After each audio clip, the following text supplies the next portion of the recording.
Welcome back, Transformers, for another reading of the Kybalion. This time, the second chapter, wherein we'll discuss the Seven Hermetic Principles. The Kybalion, after we get past the introduction in the first chapter, which gives some alleged background information on the origin of the Kybalion, it'll spend a lot of time on the seven principles that it associates with Hermeticism. And again, you know, Hermetic philosophy goes back a long ways. We know at least to the Corpus Hermeticum, ancient Greece, assuming that it was fairly well developed at that time and that it predated that. You know, it may have even gone as far back as to Egypt, as the Kybalion suggests. Either way, Hermeticism has been around for quite a while, and while some might dispute whether there are seven principles and what those principles might look like if put on a list, the seven given in the Kybalion have proven to me to make some sense, to stand as a good foundation for a lot of understanding for a layman on how reality works, and with that knowledge, how we can work with it, alter it, and maneuver it, nudge it in our favor through our understanding of it and magical practice. So I'm going to read for you today the second chapter, the Seven Hermetic Principles. And as I do that, as we go through these seven Hermetic Principles, think about how they correspond with or contrast against your understanding of reality and how it works.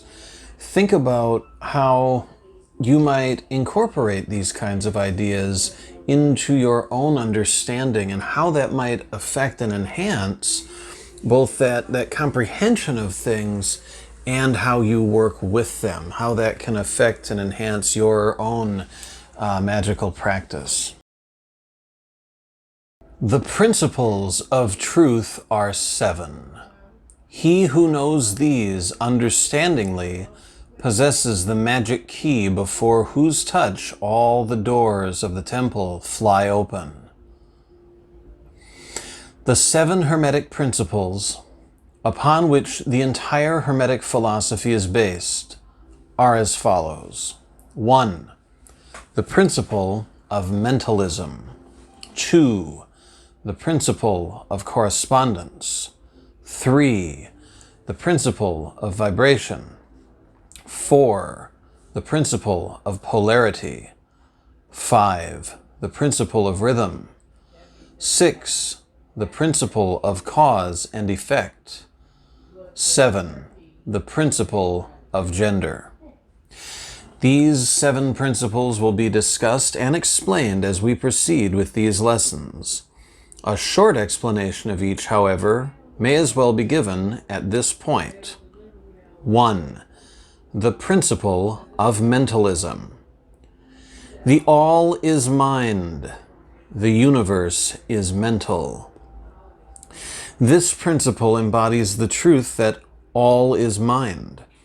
It explains that the all, which is the substantial reality underlaying all the outward manifestations and appearances which we know under the terms of the material universe, the phenomena of life, matter, energy, and in short, all that is apparent to our material senses, is spirit, which in itself is unknowable and undefinable, but which may be considered and thought of as an universal, infinite, living mind.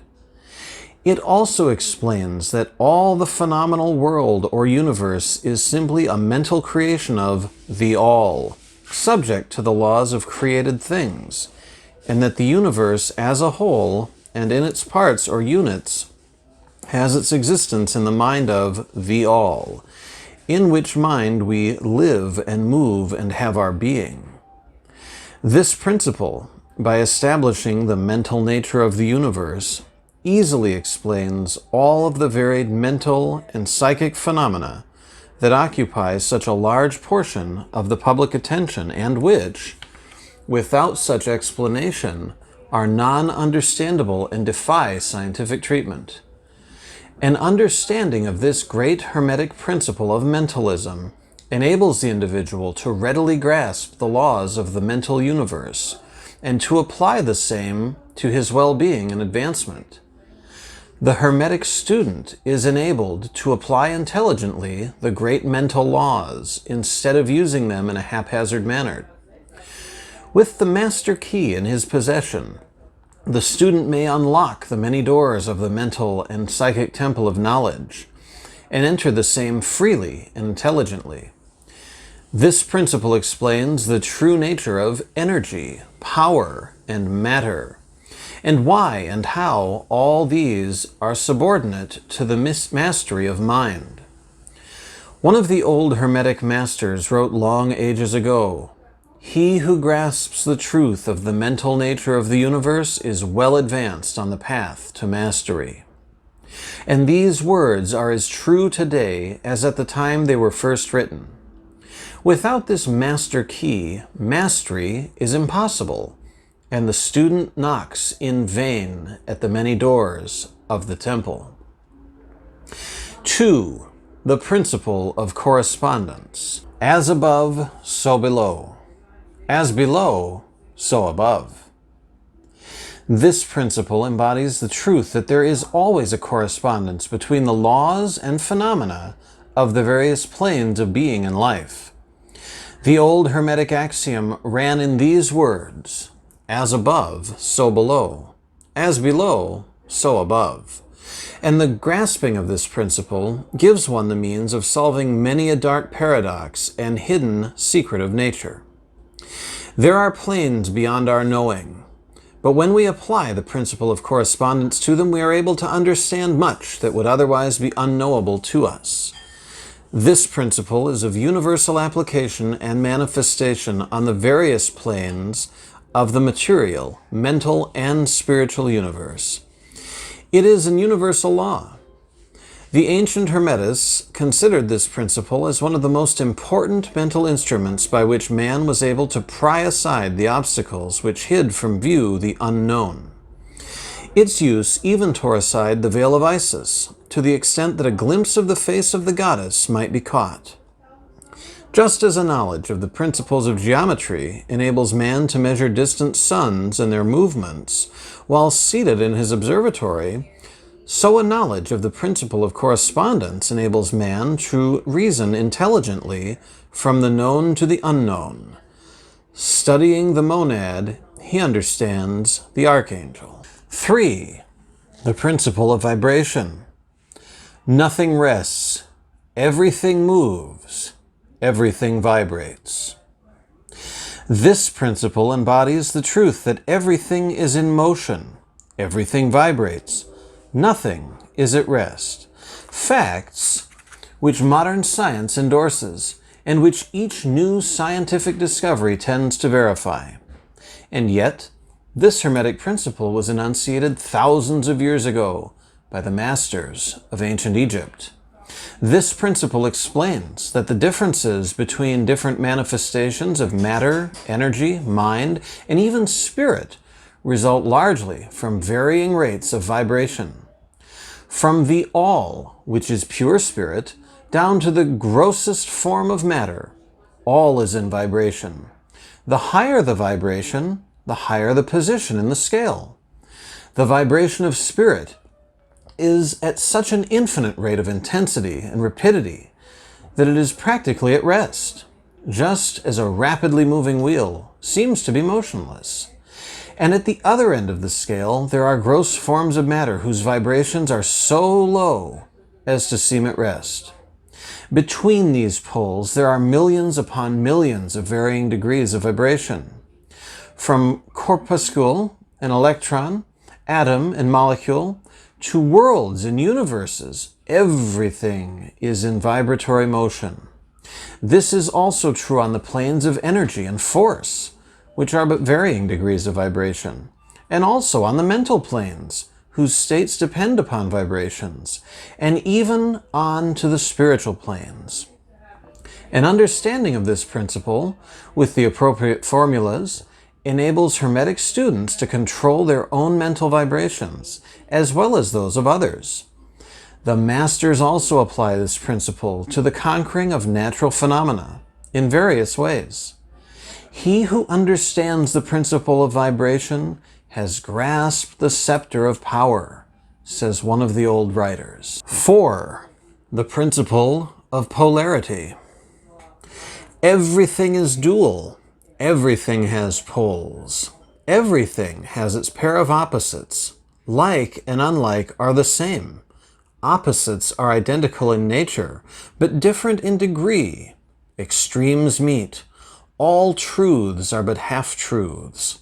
All paradoxes may be reconciled. This principle embodies the truth that everything is dual. Everything has two poles. Everything has its pair of opposites, all of which were old Hermetic axioms. It explains the old paradoxes that have perplexed so many, which have been stated as follows. Thesis and antithesis are identical in nature, but different in degree. Opposites are the same, differing only in degree. The pairs of opposites may be reconciled. Extremes meet. Everything is and isn't at the same time. All truths are but half-truths. Every truth is half-false. There are two sides to everything, etc., etc., etc.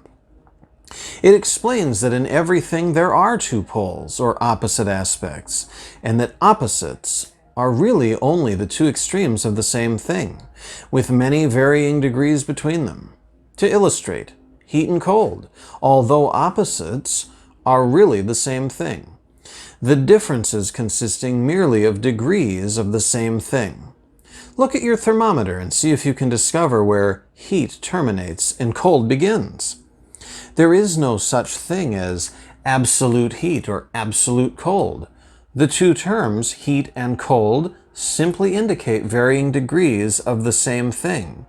And that same thing, which manifests as heat and cold, is merely a form, variety, and rate of vibration. So heat and cold are simply the two poles of that which we call heat, and the phenomena attendant thereupon are manifestations of the principle of polarity. The same principle manifests in the case of light and darkness, which are the same thing, the difference consisting of varying degrees between the two poles of the phenomena. Where does darkness leave off and light begin? What is the difference between large and small, between hard and soft, between black and white, between sharp and dull, between noise and quiet, between high and low, between positive and negative? The principle of polarity explains these paradoxes, and no other principle can supersede it. The same principle operates on the mental plane. Let us take a radical and extreme example, that of love and hate. Two mental states apparently totally different. And yet, there are degrees of hate and degrees of love, and a middle point in which we use the terms like or dislike, which shade into each other so gradually that sometimes we are at a loss to know whether we like or dislike or neither.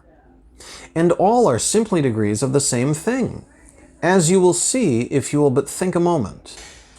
And, more than this, and considered of more importance by the Hermeticists, it is possible to change the vibrations of hate to the vibrations of love, in one's own mind and in the minds of others. Many of you who read these lines have had personal experiences of the involuntary, rapid transition from love to hate, and the reverse, in your own case and that of others. And you will therefore realize the possibility of this being accomplished by the use of the will, by means of the Hermetic formulas. Good and evil are but the poles of the same thing, and the Hermetist understands the art of transmuting evil into good, by means of an application of the principle of polarity. In short, the art of polarization becomes a phase of mental alchemy known and practiced by the ancient and modern Hermetic masters. An understanding of the principle will enable one to change his own polarity as well as that of others, if he will devote the time and study necessary to master the art. 5. The principle of rhythm.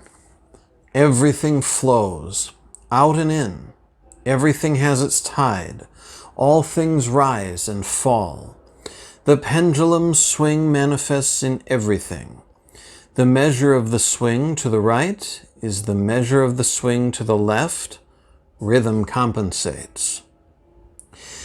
This principle embodies the truth that in everything there is manifested a measured motion, to and fro, a flow and inflow, a swing backward and forward, a pendulum-like movement, a tide-like ebb and flow, a high tide and low tide.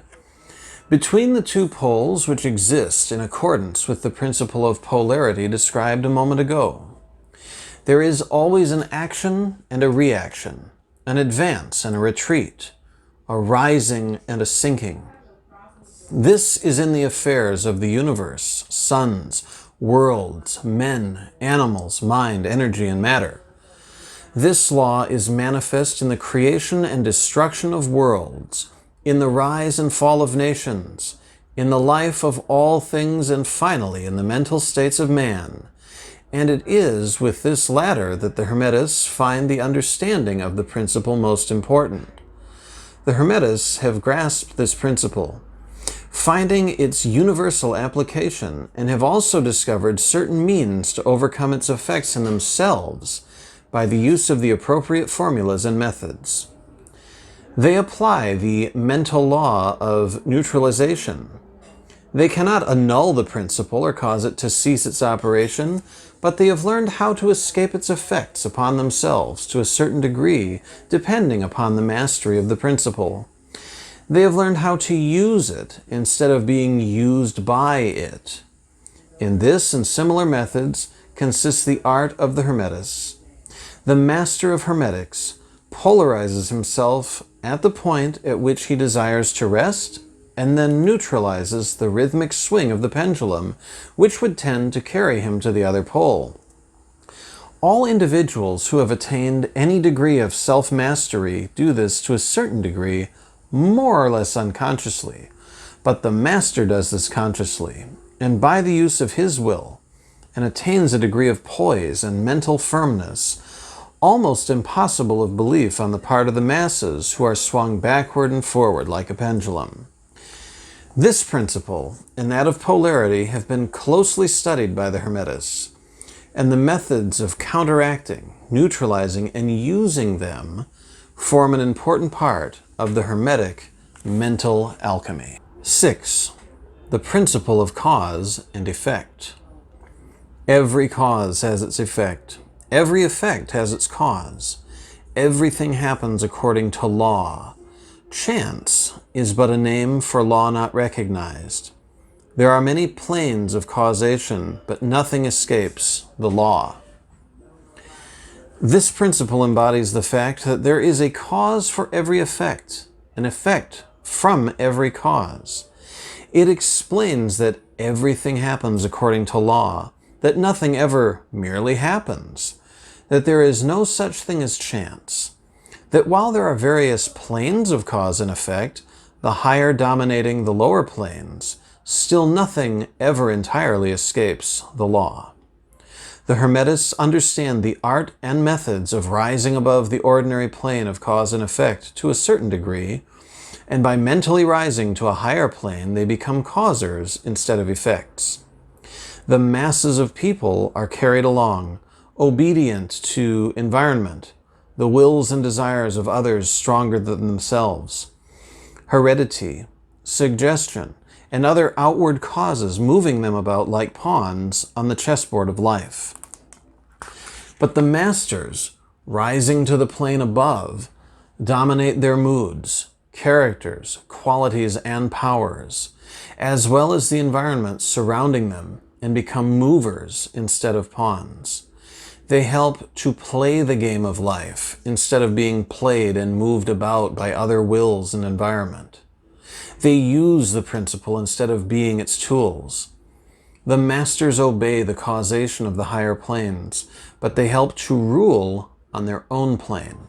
In this statement, there is condensed a wealth of Hermetic knowledge. Let him read who can. 7. The principle of gender. Gender is in everything. Everything has its masculine and feminine principles.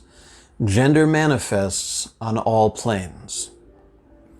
This principle embodies the truth that there is gender manifested in everything, the masculine and feminine principles ever at work. This is true not only of the physical plane, but of the mental and even the spiritual planes. On the physical plane, the principle manifests as sex. On the higher planes, it takes higher forms, but the principle is ever the same. No creation, physical, mental, or spiritual, is possible without this principle. An understanding of its laws will throw light on many a subject that has perplexed the minds of men. The principle of gender works ever in the direction of generation, regeneration, and creation. Everything and every person contains the two elements or principles, or this great principle within it, him or her. Every male thing has the female element also. Every female contains also the male principle. If you would understand the philosophy of mental and spiritual creation, generation, and regeneration, you must understand and study this Hermetic principle. It contains the solution of many mysteries of life.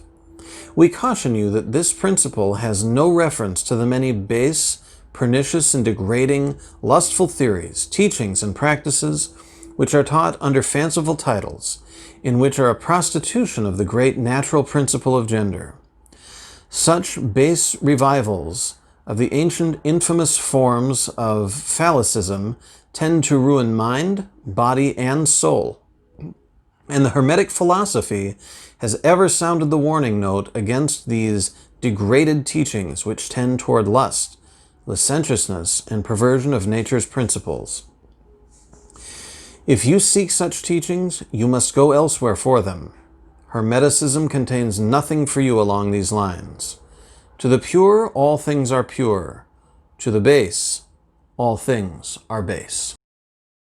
I certainly hope that you've enjoyed the second chapter of the Kybalion, where we've gotten a summary of each of the 7 Hermetic principles that the text will discuss individually and in depth in the coming chapters, which I will bring to you with some regularity. I hope that as you listened to these words, that you were able to take into account how they already support things that you know and work with.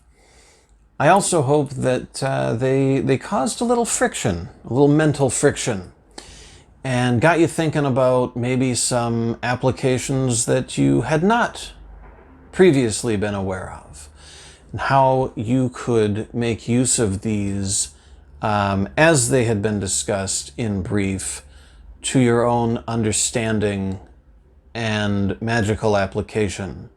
And nobody says you have to agree with it all. I don't necessarily agree with it all. And nobody says that you have to agree with them without testing them in your own life and work. Please feel encouraged to take some time to work with each of these, to contemplate each of these, and to discover for yourself whether they hold some element of truth and some application that will enhance your awareness and your work. If they do, feel grateful that you came across these words, and if they don't, then you can discard them with other things that haven't met your expectations or that haven't pulled through as you would like. In any case, you get some exposure to something that a lot of people have read and found useful, and that should enhance, if nothing else, your perception. I'd love to hear your thoughts on any or all of these principles that had been explained in short summaries.